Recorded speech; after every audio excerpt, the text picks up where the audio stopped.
Rohit Dev, Chief Operating Officer, Punjab Renewable Energy Systems Private Limited, a young and very dynamic leader who moved on from the Indian Armed Forces after an illustrious and exemplary career in November 2018.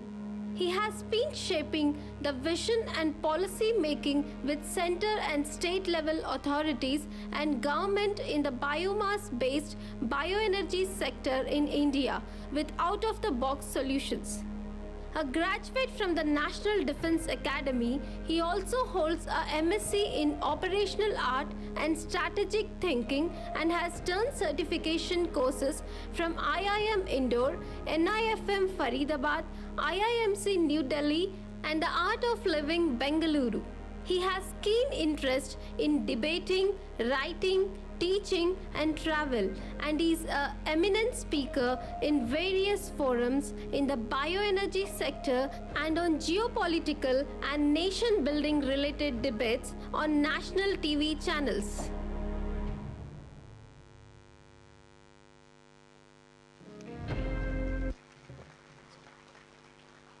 With your permission, sir. Thank you. At the outset, I will keep my volume very low today because the tempo which General Halgali has generated is going to resonate for at least one more year. And I don't want to overshadow that at all. That's not my endeavor at all today. So let me just check this first. Is the presentation on, please? Yeah.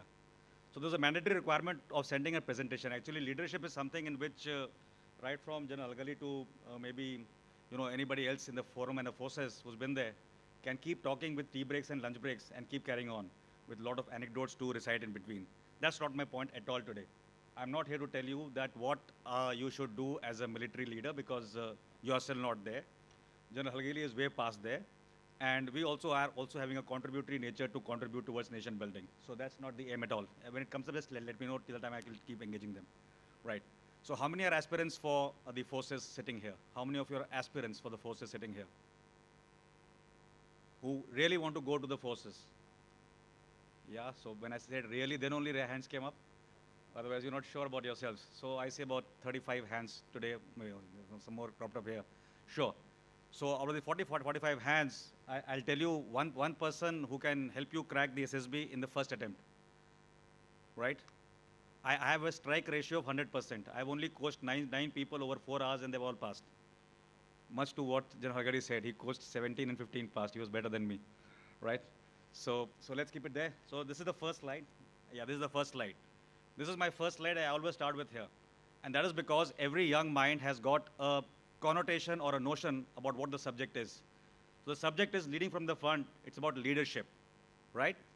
So if I take a white paper and ask each one of you to write a word on that white paper, by the time we finish the audience here, we will reach the same state. It will be a blank page because everybody would have put ink there and you won't know what you've written finally. So it is as ambiguous as that. So anybody who says that he's got a leadership solution in the world could be entirely wrong. I wrote on a tweet today when I tagged this show, this particular seminar, I said leadership is an enigma. So what you saw as a positive state of enigma was General Halgali in the morning.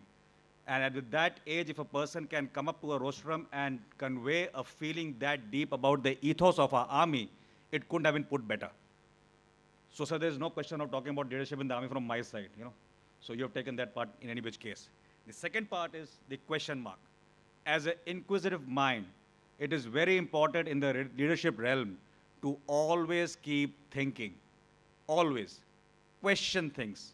Question the process. Question yourself. Question your lifestyle, question your leadership style, and that is how you're going to refine anything. So refine yourself first through deep introspection at each stage of your career, whatever you're doing, whatever task you're doing, and then take it a level up, till you reach a situation you understand what is good for my nation. So that is in short what your attitude should be to refine.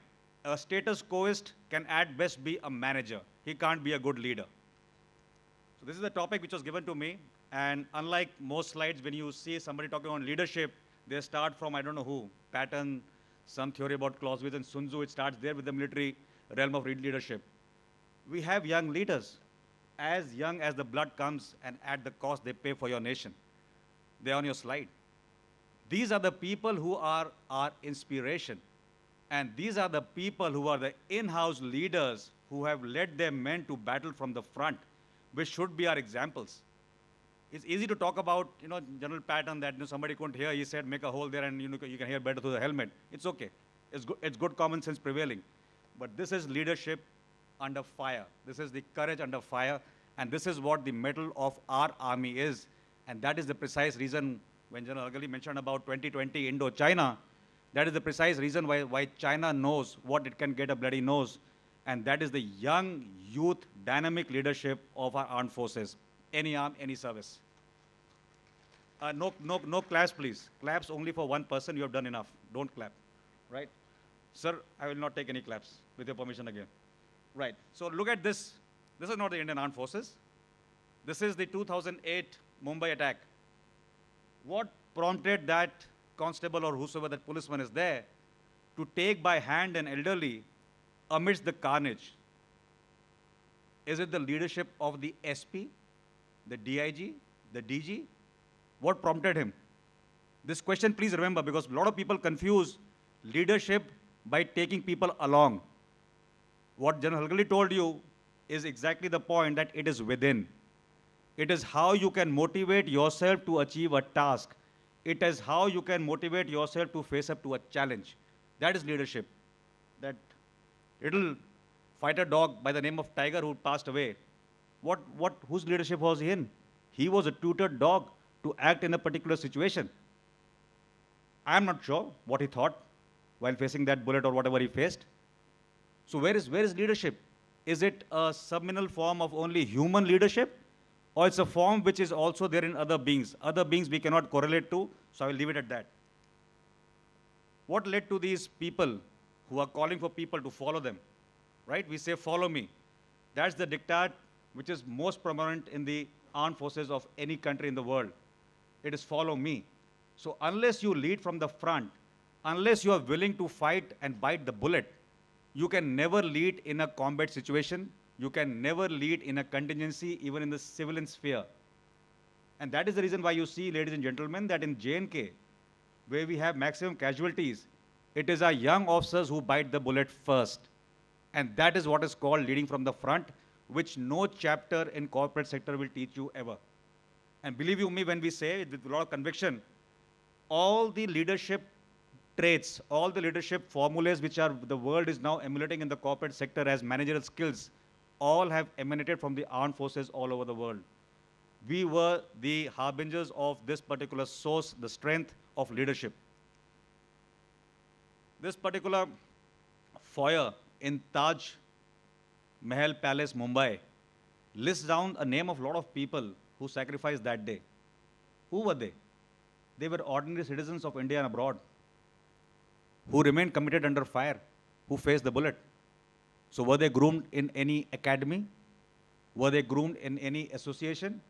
Were they groomed in any school to lay down their life? No. The only two things which stand out in any human being's life is your personal upbringing and the jazba of your nation which you carry in your heart. अगर आपके दिल में देश के लिए कुछ करने को है तो ही होगा, अगर वो नहीं है तो आपसे कुछ नहीं होगा. बाकी आप पैसे कमाएंगे, गाड़ी लेंगे, जैसे आपने बताया, उसके आगे आप कुछ नहीं कर पाएंगे. This man who was on that viewfoil, Unni left his boys behind. He said, I will go first. There are a lot of battle drills. One may say he flouted a battle drill. Like we keep talking about, we find a lot of people of, I will not take names, those who are in journalist, columns, ex-military, who flout our generalship, who flout our colonelship. They say that, why does casualty happen to officers? My short point is, if you had the beans, you won't be talking like me, right? So that's the way. Now the challenges which are flashed on the viewfoil are only 6. I have kept my presentation to bare minimum just to correlate what the challenges are.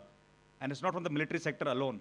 If you see these challenges, the fourth bullet is leading a team. And that is what we must concentrate upon as young leaders, as young citizens. Everybody has challenges. Everybody. The person who does not give up is the only person who can go ahead. Look at this. What does this picture denote? It denotes 3 or 4 things. First is, there will be setbacks in your life. There will be setbacks in combat situations. There'll be setbacks in your normal life when you are not getting your due, when you're facing something which is not warranted, an adverse situation to overcome. But still, even if you come down injured, bullet ridden, or whatever happens, the resolve of the organization cannot suffer because of your personal mental fatigue. I'm quite sure the people who are the pallbearers of this casket are from the same unit and Paltan as the body on top is. You can imagine if something happens in your family, if somebody dies, how do you feel? It is a family. It's a very deep knit family. But still, I'm quite sure after this, if something happened in the unit by the evening, the combat potential, the josh, the dileri in that heart of those young people and officers would be the same. How does it come about? It comes about because it is ingrained in your mindset that your personal sacrifice is much lower than the value of your nation itself. It is much lesser than the value of your unit's izzat. And that is when people say Naam, Namak and Nishan, it augurs well for any organization. These people are doing a so-called mundane job, trying to feed people in RR, cooking the same chapatis every day, same road opening every day. What takes a man to do that time and again, time and again, time and again? Yes, the junior leadership is the one which motivates our armed forces. The senior leadership also gives a lot of way to take ahead. This is a challenge. This was the challenge a few years back, like George said in the morning. This is a challenge. Not willing to accept a change is the biggest challenge of leadership. I've just posted a photograph here to show you just one of the challenges. There are many challenges. And most of the time, the leaders who fail are the leaders who didn't take up the challenge, didn't find a solution, and didn't have the gumption to take it head on. Those people fail. But people who take up challenges and people who are amicable to change can make things happen, can make change happen. What is going on in this person's mind sitting on a hillock, doing the same duty all over again and again? What's he looking at? An ingress of the terrorists coming from Pakistan? Maybe. What's the factor which binds him to do what he's doing day in, day out? What's the factor of this person? This is a sample soldier. A soldier carries his burden and also of his colleague and his friend in terms of combat. What makes him do that? So when you see, you will all be burdened in your life, like the same burden this man is carrying. And with every responsibility, your burden will rise. It is just that how you use your intellect, your innovation, and how you are willing to inspire others along with you, which can carry a good team. If you can't inspire, you will only perspire. Leadership means facing challenges. So one more shot from the Siachen Glacier, what was shown in the morning, couple of shots there. What is the motivation factor? What is the biggest lesson coming on this slide, apart from what was spoken in the morning? The biggest lesson, ladies and gentlemen, is teamwork. It's teamwork. The challenge can be eased out, the challenge can be lessened if you are willing to coordinate, co-opt with each other, and take the step ahead to cover that mile. Otherwise, that mile will seem too long. This is one more important slide I want to talk about. Please read this book also. It doesn't take a hero by General Shostkov. I will recommend two books. One is Courage and Conviction by General V.K. Leta. Now, this man said, you can have strategy and character both as a military soldier.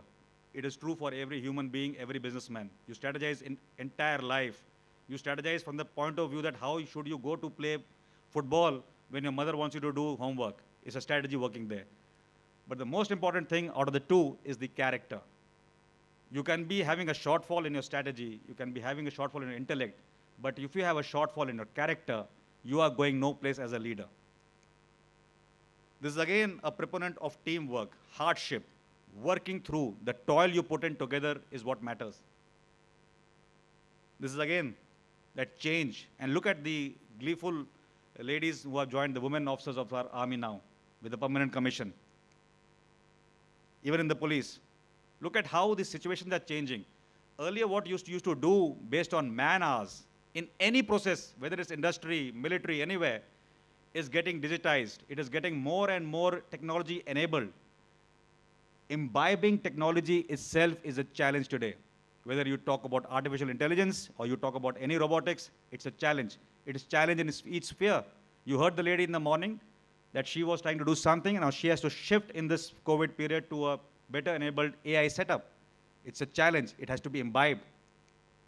And there is always, like I say, a possible and an impossible. And unless you believe in that, it will not go further. What is courage? And this is a very apt, the only quote I took from Patton for this morning was this. And it is because of this man. Now, this man is not a combat hardened soldier. He is a typical policeman you find on the street of Mumbai who carries a lathi at best. And he is the man who held that terrorist, gun and made sure he was caught alive.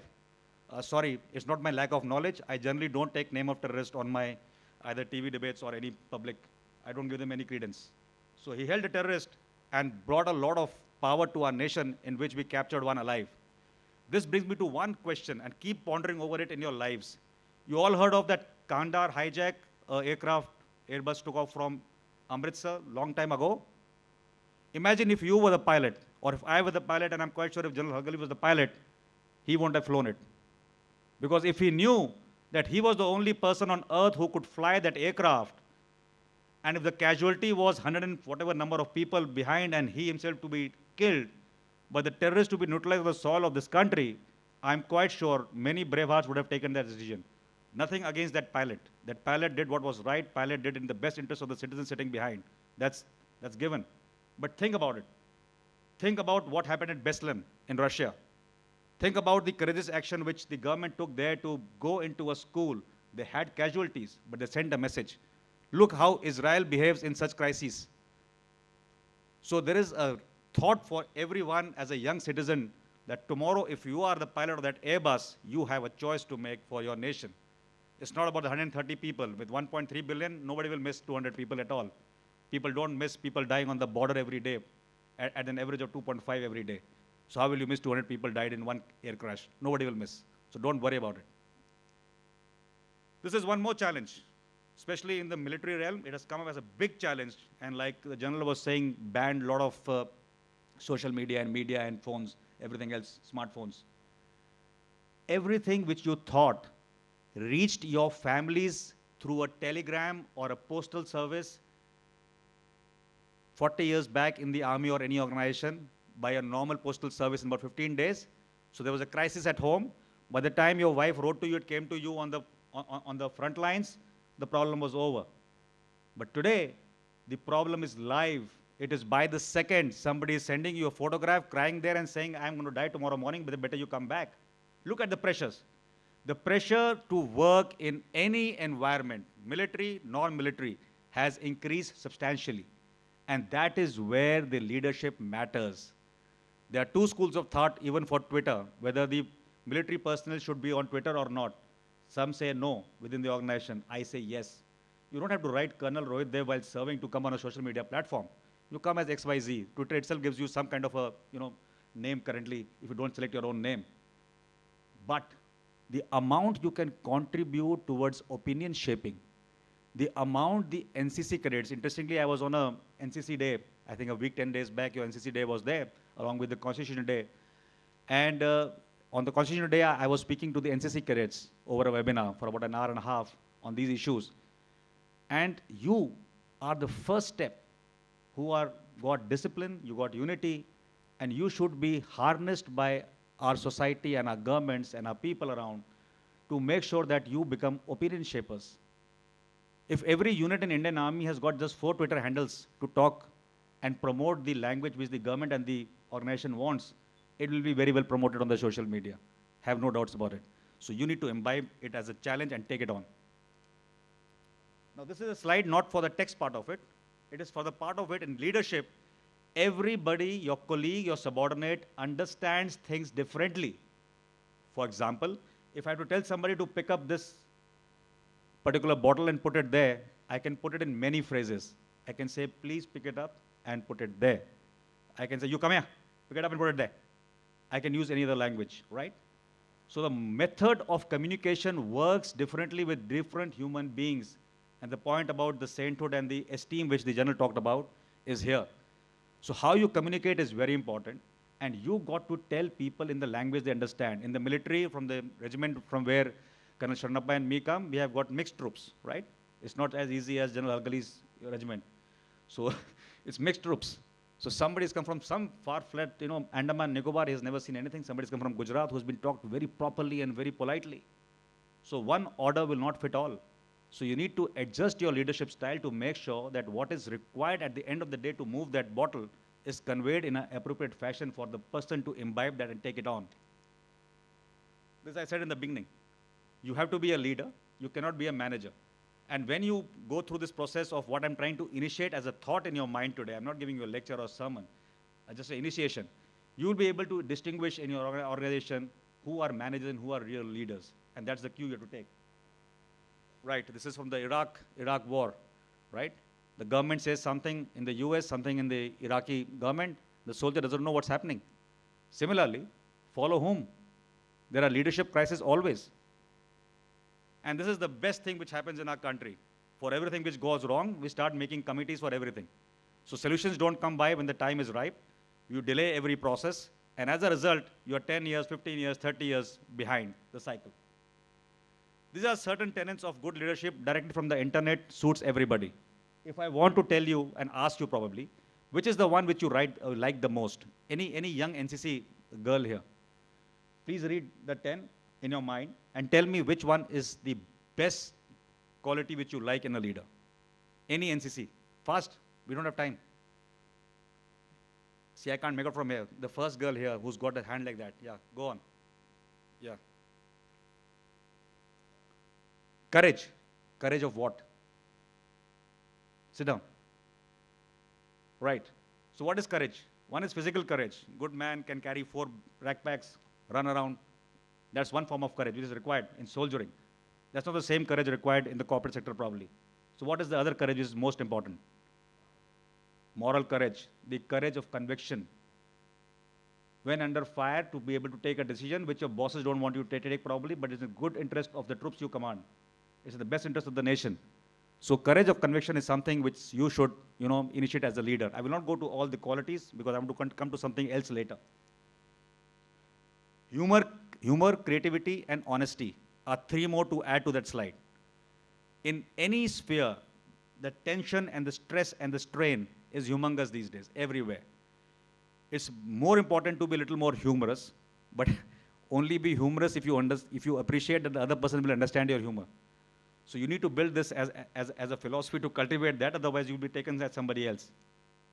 Right? This is something which is very poetic. You can have a look at that. Again, you will find courage is something which is constant to everything. Right. As a good team, whether in the military or non-military, you have to set your goals and get the teamwork around to be able to do what? To be able to motivate, support each other, contribute, and then go towards success. So where is the success coming in? Is it coming first or it's coming at the beginning of your toil? Success should be the last thing on your mind. Right? It's not the corporate world. Corporate world, what did it say? Financial year so-and-so quarter ending, target, target, target, target. When you do target, target, target, you make what? Good managers. Right. These 4 or 5 highlighted words, just listen to these words first. First is empower. Whom do you empower? The first person to empower to overcome any leadership challenge is yourself. You have to be a scholar and a warrior together. You have to empower yourself in both fields. When I say warrior, it's not the military warrior. It is the technical skills required in your job. It is the financial acumen required in your job. Those are technical skills. You have to empower yourself. And then you have to make sure that you empower your team as well. Relate and motivate. Unless you relate to the condition of the men you lead in or outside combat, you will never be able to take the correct decisions as a leader. You have to relate to their conditions of living, their conditions of motivation, their problems, their psychology. Everything has to be related to come up. You have to motivate them and have a positive attitude. And last is you must seek possibilities. Because what happens is, when you are in a curriculum of things happening over and over and over again, whether in a unit of a military or any department of any corporate sector, you are limiting your possibilities to refine, imagine yourselves, to grow, and that's not happening. So always seek newer possibilities. That's an opportunity as a leader, which you can do. Leadership is action, not position. Now read this. This is very important. especially in police service, in military, coast guards, ITBP, BSF, CMAS, Suraksha Bal, whatever. Very important. If your men cannot relate to you, you have overlived your leadership period, right? So this should be the bottom line. Honors, welfare, your country is different. Welfare of your men should be the paramount thing. The country will take care of itself. Have a lot of conviction in yourself in what you do. It will always be a challenge. There will be an obstacle and you will say, now what do I do? My boss said this like that, and today I said that. How do I motivate myself? You can only motivate yourself if you believe in the purpose of what you're doing. Look at this. This is the recent photograph which you saw on the television sets, the left bottom one. You know, the army men carrying a lady out of a misery to a place under trying conditions, not on a highway, not on an expressway. The terrain you can see, and also the possibility of a terrorist and coming and hitting them also remained. So what caused them to do that? They had an option not to do that. So that is where the ethos comes that the soldier is as good as part of a nation as can be. So you should also be a good soldier in whatever you do. Don't have to wear a uniform. Right. Just read this out yourselves. Now, these are the 5 leadership. I was told to cover in 2 slides. I will cover this part. What happens in the corporate transition? Nothing changes, ladies and gentlemen. I've been there for the last 2 years. Nothing changes. And these are the things which let you transfer yourself and your mindset from uniform to the corporate sector in a much defined manner. And in this, strategic thinking, everything is different. 2 things should come up very clearly. One is team development, and second is holding others in esteem. Because today a young aspirant, a girl or a boy, is very much used to polite language, necessities of life, and they should be handled in a manner that you don't cross your line in dealing with them, but at the same time are firm enough to get the job which ought to be done. Right? All right. Now this is the last 2 slides. On the whatever color you see, orange or red, on the left 2 are the challenges. The challenge is to always lead the toil. Always. Because there comes a time in your life when you say, मैं आज नहीं करता यार, इनको भेजता हूँ करने के लिए, ये कर लेंगे. It comes to your mind. It comes as a soldier at times. You have to beat that. Your assimilation and execution is always a challenge. How will your orders or directions being passed below or to your parallel level be assimilated? Like we say in the army in terms of execution, no plan survives the first bullet being fired, right? It always goes awry in the military. It never succeeds. So you have to innovate thereafter. You have to be able to face criticism. It's the biggest challenge. People sulk, they leave jobs. People commit suicide these days. It's not the manner.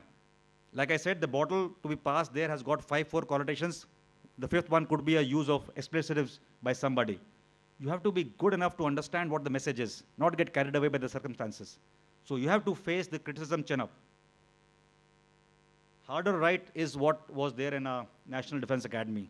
There is always an easier path, ladies and gentlemen, to do something. Always the easier path. आज सुबह physical training होनी है. Captain साहब ने सोचा कि आज मैं बंक मारता हूँ, वो सूबेदार साहब चला लेंगे. Right? That's the easier path. Never take it. If you want to be not questioned as a leader, if you want to inspire people, you must always take the harder right. Competition should always be healthy. And one sees the difference while in the services and otherwise now. Competition should not be at the cost of stepping on somebody else.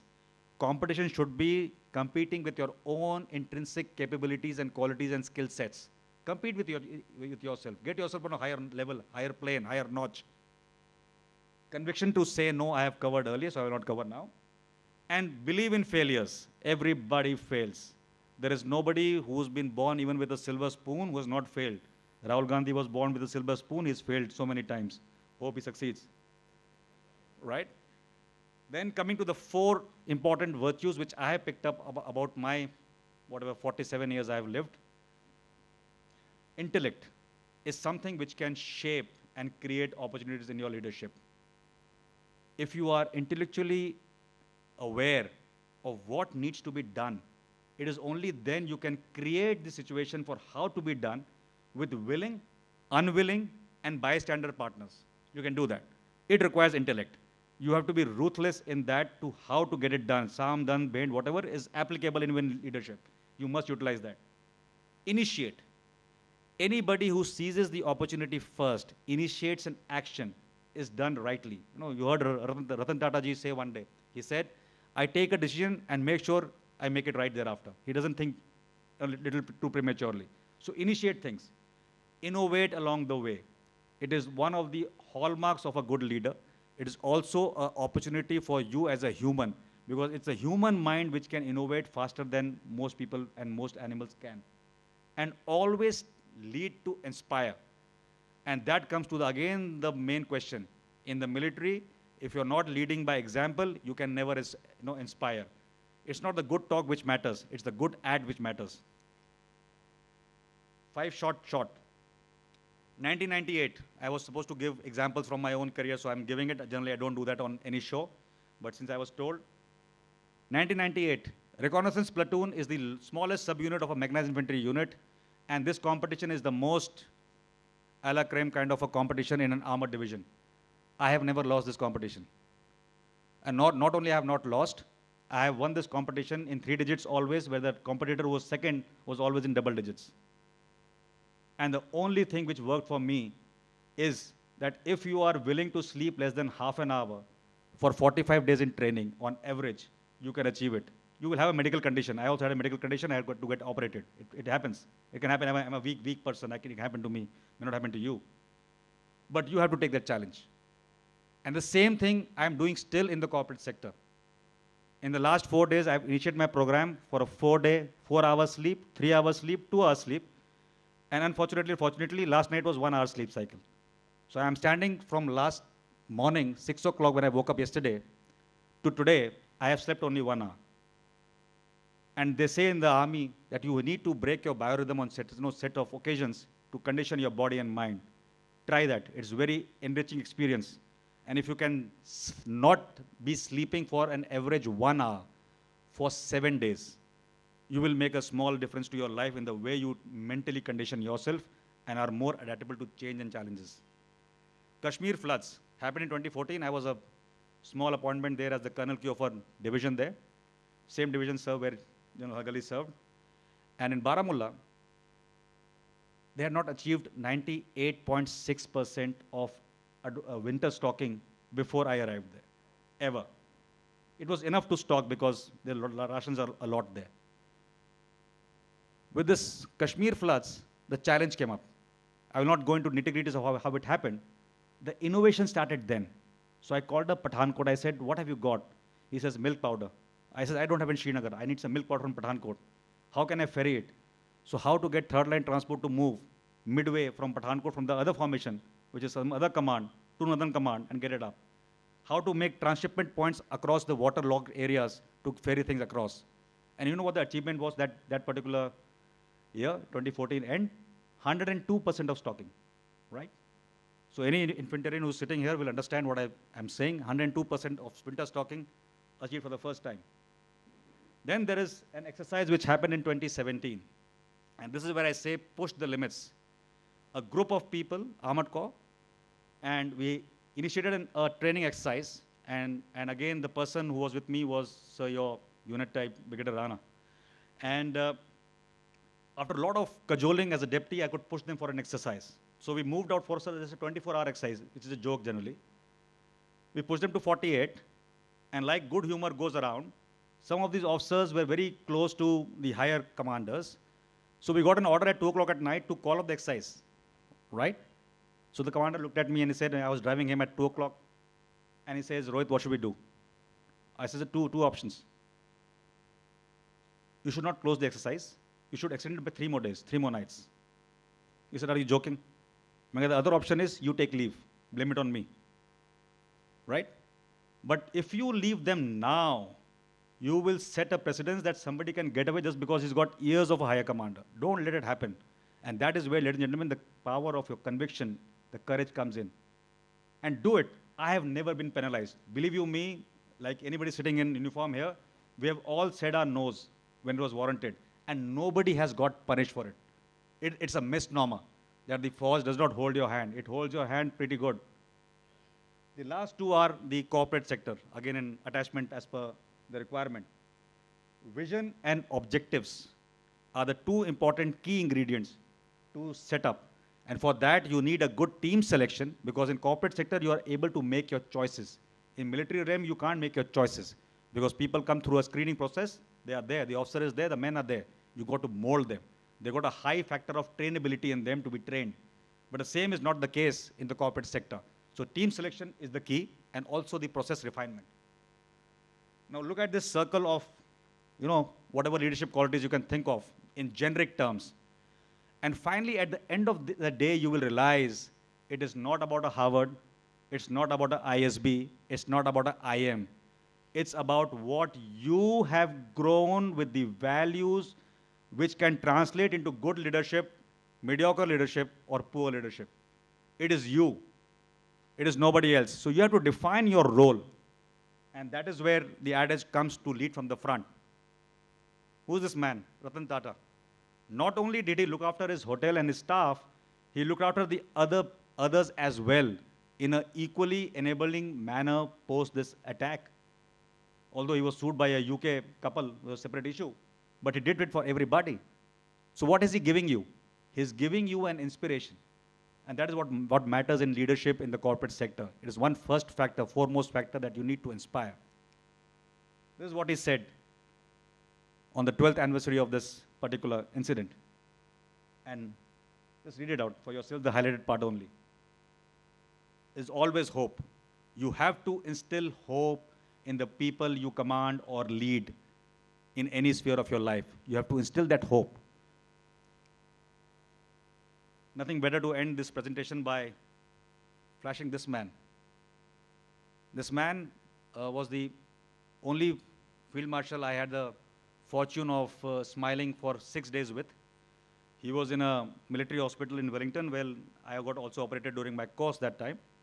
And this man was in a wheelchair going circles every day by his loyal, Sahayak, who was there for the longest time. And every time he would cross me, he would actually, shout out at you and acknowledge your presence even louder than General Halgali. Much louder, sir. That was the spirit of the man who was on a wheelchair. These are the inspirations. So don't draw any inspiration from any corporate sector, some Warren Buffett or somebody. They are making money, this is okay. They got managerial skills. You want to emulate people, uniform is the way to go. And uniform, all kinds of uniform, from military to non-military. Right. So these are two books I recommend for young people to read. One is our author, one is a foreign author. Both have served in the military. Just read it once. When you come to the pages 40 to 80 of the Norman Schauska book specifically, you will find he talks about the lot of rot in the US Army then. Lot of rot.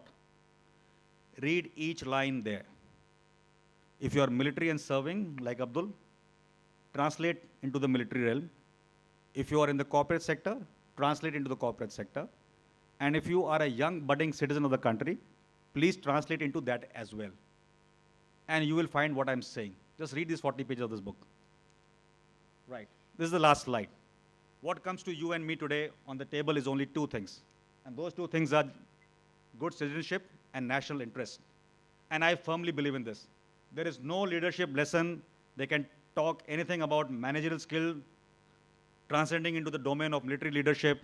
But two things, if you carry in your heart and soul and mind, you can actually make a difference to yourself, your leadership quotient, the people around you, the positivity around you, and those two things are only this. Always better yourself as a citizen first. Always understand what more can you do. And always keep your national interests in mind. Don't get swayed by propaganda, social media, fakery. See through the line. If there's a doubt, go and visit that place. Don't make an opinion unless you're sure. And that recommendation to visit a place also happens to be Mumbai. Mumbai, I think, is how many kilometers from here? 600? 500? 600? If ever you travel to Mumbai, just sit in this place, Taj, for about 4, 6 hours, entitled with people, you will get a lot of valuable lessons of what is courage under fire in a civil stream, not military. Military, I know enough, but this part. So the only last part is that you have to convince yourself that you want to be a great leader. Nobody else can convince you. It is your attitude, your conviction, your citizenship, your looking out for your national interests, which is at stake. If you take care of that, you will become a good citizen, you become a good leader. That's all I had to say today to you. And anything, if anybody wants to ask me, if I can devote 5 minutes to answer any question and answer, I will take the platform now, because I think I need to travel out. So anybody, please feel free to ask. Don't ask me the method to get into NDA. For that, my phone number is 94192 You can call me, no problem. But if you want to ask me anything, please go ahead.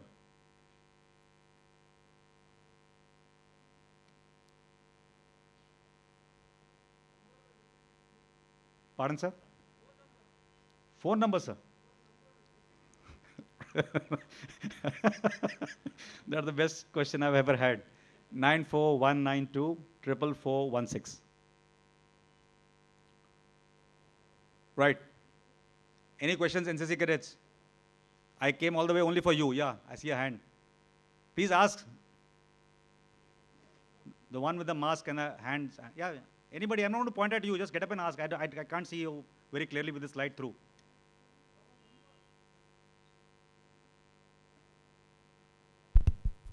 You need a mic at this young age to ask a question? No, sir. Okay. Sir, my name is Jayaprakash and I'm currently in my final year. Sir, I have recently cleared AFCAT exam and my SSB is scheduled in the month of March. So, sir, I want to know how can I inculcate officer-like qualities and what are your advice for a first-timer who is going to appear for SSB? See, that was her question. You didn't ask her. Right. Any which way, the first thing is don't waste your money and your time on a coaching. Yes. Army has got a very good SSB system to see through you. They are looking at people who have the basic qualities, not officer-like qualities currently, and a high degree of trainability, right? When you see a word flashing on that screen, nobody's checking your Ren and Martin there. They're checking some other qualities there. So think about it. Logically, it should be positive. Logically, it should not be demeaning. Logically, it should not be negative. When you see a photograph and you see somebody in the lake and some boat there are many ways to make a story. You can say somebody was drowning and you saved. And the third person can say, after saving, you were standing on the Republic Day parade and getting an award for it. Right? Yes. You will never be selected. Right? So it could be a very goofy story to say a chap went for a boat ride and then it was a hot day, he wanted to swim. So he jumped inside and he swam and he came back. So you can make any story. But remember, in the back of your mind, the story is going to communicate about you. Right? When you do an obstacle course, you come to an obstacle, you go over it once. And incidentally, in my SSB, I never did that obstacle course complete. So if you think that is the measure of your, that 3-minute kind of a test, it's not the case. The case is you go over an obstacle, if you fall down, are you willing to do it again? Or are you giving up? Just giving a small example. I'm not a G2 qualified person in any which case, right? I can give you a reference. If you got my number, I can give you a reference to talk to, but don't take any coaching class. Okay, sir. When you are in a group, the task is not being done under your command, right? You are under stress. You will be put under stress. What is being tested is not your great mind, how to resolve it. You may do it, actually. How well you work under that stress is what is being gauged, probably. I'm not too sure still what I'm saying. But you have to be very sure you present yourself as a person and an individual. Rest the army will take care of it. If you are good for that organization, they will take you in. There are even times when people are marked as overqualified, so don't worry about it. Take that as a consolation for yourself. But having said that, there are thousands of opportunities to serve your nation, right? Yes. So don't get dejected. I also got rejected actually in medicals, Bangalore. So I didn't know I had my power, and I went for Air Force, got rejected. Applied in Delhi, and I was standing in front of a brigadier that time, and he said, "Son, where do you want to go?" I said, "Army." He said, "Sure?" "Yes." He says, "I am writing here only Army then. You can't go to Navy, Air Force." So I went to Army. The other joke is, I went for a test called AIMS. I didn't give it half because I knew I would qualify. When in our time, IIT had 2 papers, half an hour and the main paper. I did the half an hour, I was coming out. I met the Dean of Delhi IIT in that exam center. So he picked up my paper and said, son, just attempt the paper, I will get you to IIT Delhi. I said, that's exactly what I don't want. Right? And when it came to NDA test, I gave the aptitude test and went for a pizza, forgot that Delhi did not have DTC buses traveling in those 2 hours. So walked back 45 minutes, 1 hour late into the exam of that English, whatever it is called, finished the exam in 45 minutes.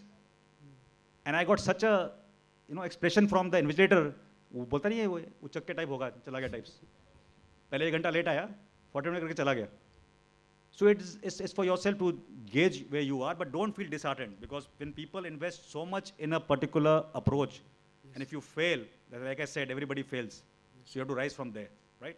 Yes. Right. Thank you, sir. God bless you. You have my number? Sir, I'll check it out in the YouTube, sir. Right. Anybody else? Thank you so much for your time, and thank you for being a good audience.